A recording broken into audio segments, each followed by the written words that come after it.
my name is Glenn Lucas, and I'm a professional wood turner and wood turning instructor based here in County Carlow, Ireland.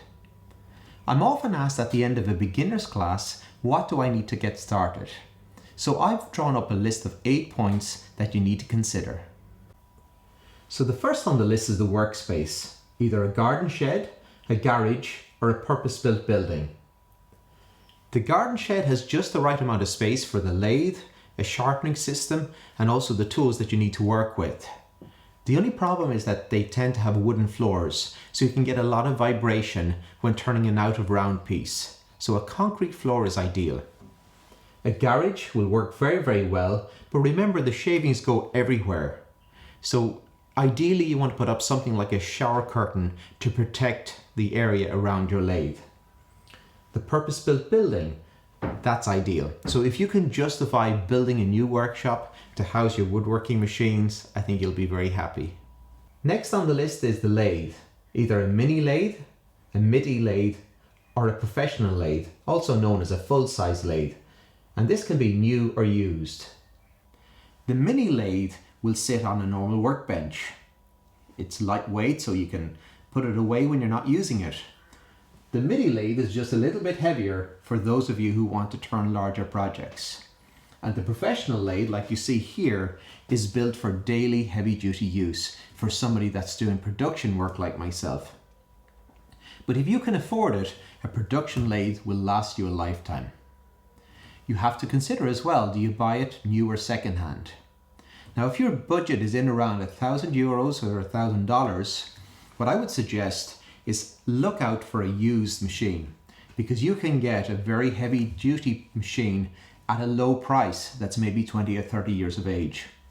Remember, there's not very many moving parts in this, so it's hard to wear them out. The lathe accessories that you're going to need is either a faceplate, which normally comes with the machine, centers, you got the drive center and a live center for spinning a piece between those 2 points, called spindle turning.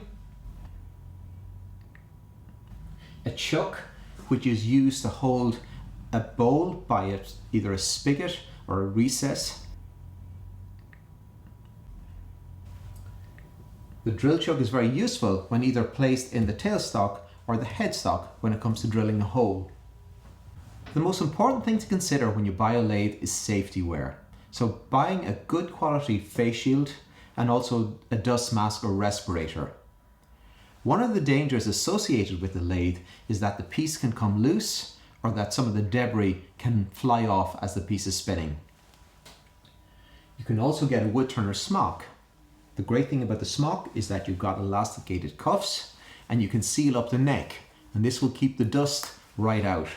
You'll learn very quickly while you're turning that the shavings just go everywhere. The tools come in 2 different categories, so either spindle turning or faceplate turning. Spindle turning is turning the leg of a chair, a lamp, or an egg cup. Faceplate turning is work such as a salad bowl or a platter. I'm going to select the basic set of bowl turning tools to help get you started. So this would be my first choice, which is a 16mm or 5/8 inch diameter bar bowl gouge used to roughly shape the outside and the inside of the bowl, and then it could be used to refine it later on. A scraper is used to get rid of any bumps or ridges on the surface when the bowl gouge is finished.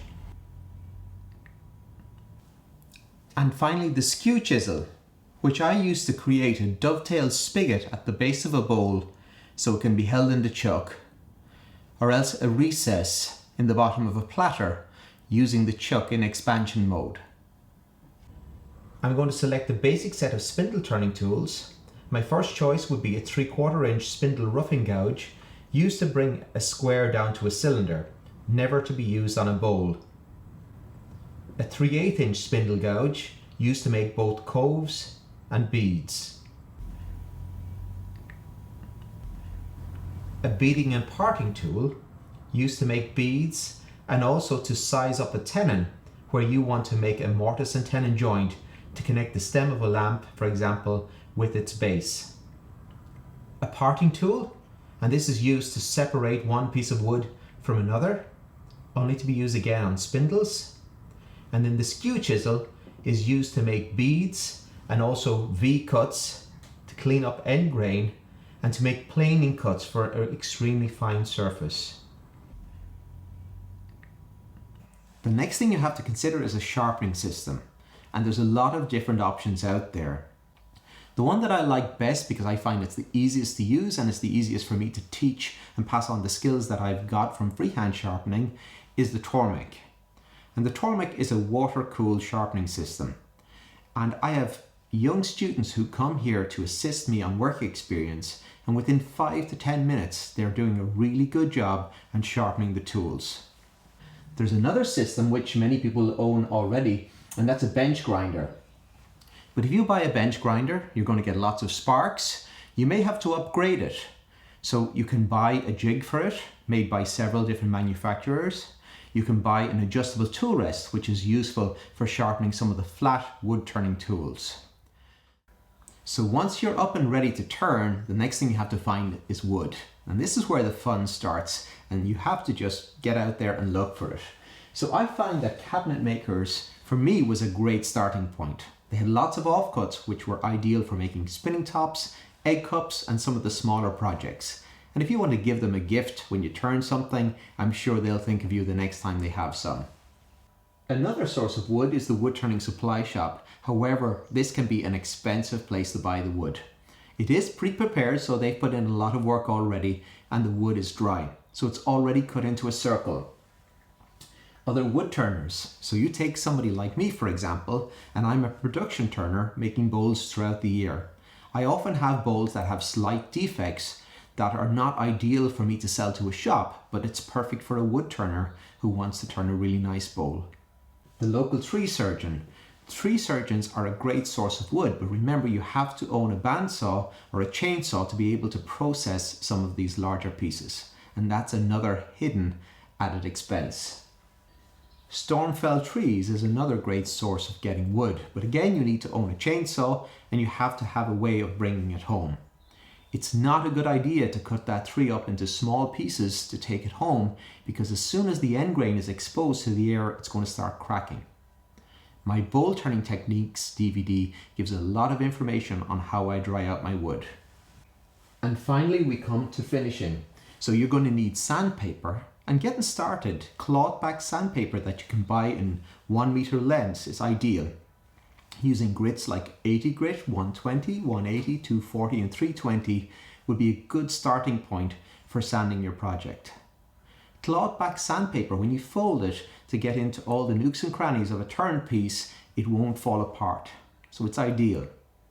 Then you have to consider the finish itself. So with a salad bowl, using something like walnut oil or a Danish oil, or if you're making egg cups, a friction polish or wax is ideal. So I hope you found some of these points useful, and I look forward to welcoming you into my wood turning school here in County Carlow.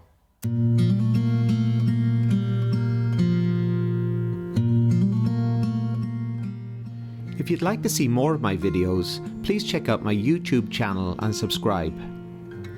I also have feature-length video downloads and DVDs showing you how to make some great projects on the lathe using sharp tools. Whether you're a beginner, intermediate or advanced, my step-by-step instruction will help you to perfect your techniques. These are available from my website, glenlucas.com.